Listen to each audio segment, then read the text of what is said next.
Okay. All right, so I'm Brian the Computer Wizard, and I'm very glad to be talking to you tonight. Brian Welshin's my name. So I'll be introducing myself. There we go. I'm a 2025 Better Business Bureau Torch of Ethics nominee. I'm still working on the paperwork. Maybe I get to the finals. Who knows? I hope I do, but we'll see. I'm just honored to be nominated. So, our topics tonight, well, what can I do for you? What does the wizard do? I do software, hardware installation, driver installation and updates, PC maintenance. I can assist with Microsoft Office installation, use, and issues. Website design and SEO. I work with WordPress, which is very, very user friendly. Set up residential and business networks and upgrade them. My goals and mission as a business person, after every service call, all computer issues are successfully resolved. The customer will be a more confident computer user. I'm a former teacher. I'll get to that in a minute. I guarantee customer satisfaction and stand behind my work. And I'll do whatever it takes to get the job done, exceed my client's expectations. And all customers will be treated with respect and integrity. So, our topics tonight, we'll start off with a bit about me. I'm a Phoenix native, I'm born and raised here. Computers, about for me, are more of a necessity, and I'll get to that in just a second. But I'm born and raised in the Valley, educated down here, went to school in Flagstaff for teaching. I was a special educator for 10 years. So as a kid, I started with computers briefly. About fifth grade, we started doing flow charting and punch cards, and I started learning BASIC, mid 70s, give my age away. And that's where I started. 79, I got my first computer, a TI 99 4A that plugged into your TV set with a cassette deck. If you're old enough, you remember those things. It had a total of, I think, 5 megs of RAM. Super powerful. At the same time, this is where I said they're a necessity for me. I was using typewriters all the time. I was born with called dyspraxia, not dyslexia, dyspraxia. Simple terms, no fine motor skills, very clumsy. My writing always sucked. So I typed everything, which when you make a lot of mistakes means a lot of whiteout.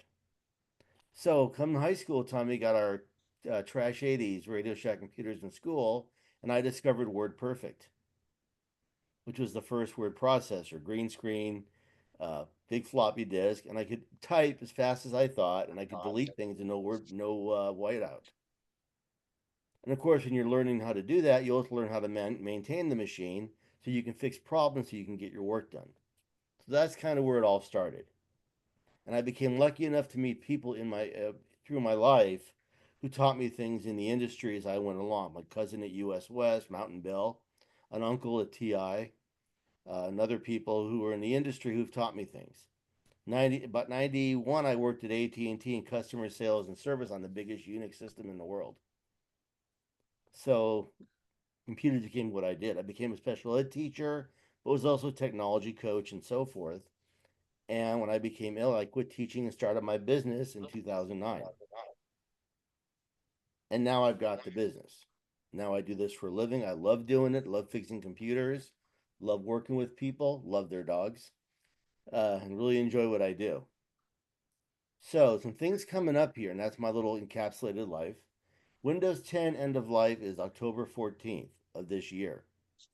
Windows every so often goes to a new version. We've been transitioning to Windows 11, and that's going to be have to be done by October the 14th. How do you know that you have Windows 10 or Windows 11 or what you need to do? I'm going to change to another screen just for a moment. There we go. Now you should see my blank screen, right? You got a blank screen now It's with no, it's my little girl, my nieces are on there. yeah, okay. Okay, so you go into your start menu, go into your control panel. It looks like the little settings button. It might be somewhere else. Once you're in there, at the very bottom, you go through here to system. If you click that and you go all the way to the bottom, you have about. And halfway down, you have Windows specs, and it shows you what you've got. I have Windows 11 Home. Brian has Windows 11 Professional. That's something some people can get. It's a little more money and it gives you some more things for the office. But as long as it's Windows 11, you're in good shape. And you can see I've got a version number here, 23H2, which is the latest update. I keep it updated. So that's how you know what you have. Now, if you have, I'm going to go back to my other screen here. If you have 10, we need to talk about upgrading. And I just showed you how you know you have it. So upgrading to 11. Many machines can do it. If your machine is more than about 3 to 4 years old, you're not going to be able to. Part of 11 is the motherboard, which is inside the machine, like the guts, has a special security chip. If that chip is not there, you can't upgrade your machine. You got to buy a new one. And there's really no way that I know of to install that chip in the motherboard. It's just not something you can do. If someone knows different, tell me. But as far as I know, you can't do it. So you've got to go to a new machine, which brings us to point number 2. Machines are going up in price. Dell put out a notice last Tuesday night. With the tariff, they were raising their prices at midnight Wednesday. Computers are projected to go up around 47% this year. That was the last prediction I heard. The upgrade needs to happen. Don't wait, they'll get more expensive. If a machine's $800 now, you can do the math, go up around $1,000, $1,200. It's going to go up. So upgrades need to happen. If you don't, you're not going to get security upgrades. It's going to be more vulnerable if you're doing financial stuff, credit card stuff, things like that, business stuff. It's opening up more risks. A lot of us who are small, it's less of a risk than those who are a bigger business. But by the same token, there are people who will try to get you to click things or get into your machine, and the vulnerabilities are there. You're going to have more trouble. Speaking of vulnerabilities, we're going to move on to the scam of the week. I got this one last night. Not myself getting hit, but I got a notice or this morning I got the notice about it. So I just started reading about it. And it's a CAPTCHA scam. So we're going to switch into my browser. I was preparing this. CAPTCHA is what you see on a contact form with the little blue circle down here. Oh yeah.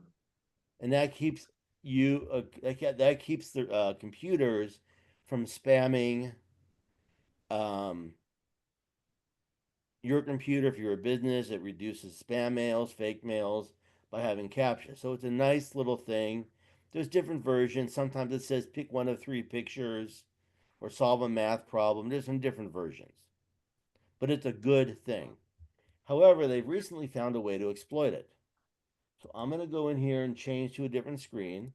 And there's a CAPTCHA scam. So you come into your site where you are and you get verify you are human.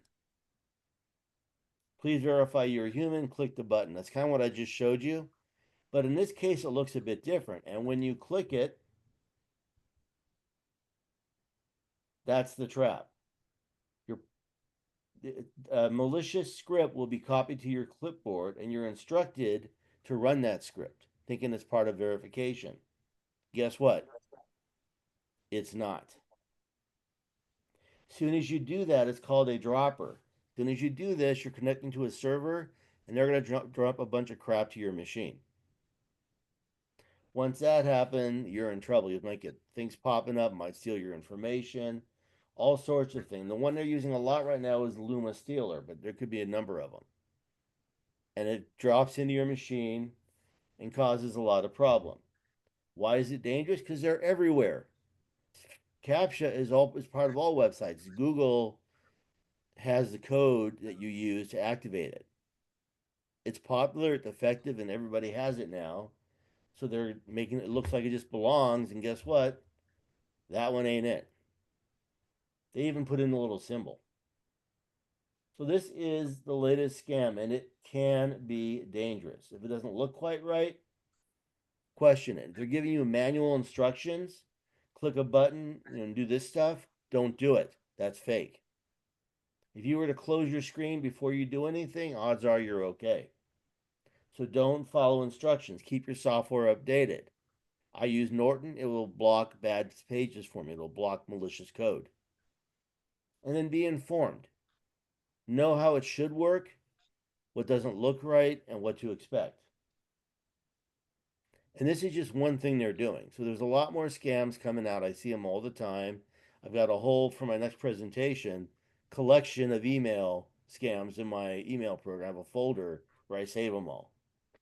And I can have a lot of fun showing you those. There's all kinds of fun ones.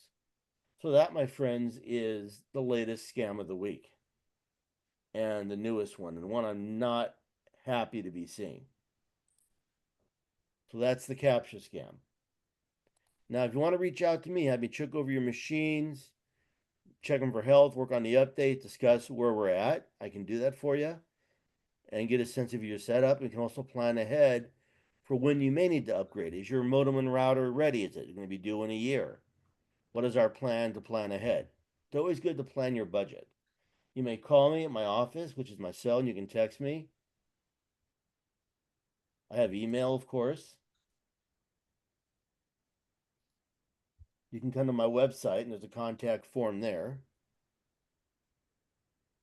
And I got a Facebook page. And you can get me on LinkedIn if you really find me there. So you can find me in a lot of places. I also can work remotely. A lot of times I'll come in, get to know a client, like, set them up, and then put my software in. So if there's like an emergency question, I can sit here at my desk, pop into your machine, and help you with it right away. It can be a massive time saver. Not everything can be done that way, but a lot. So I want to thank you all for your time. Before I finish here, are there any questions from anybody?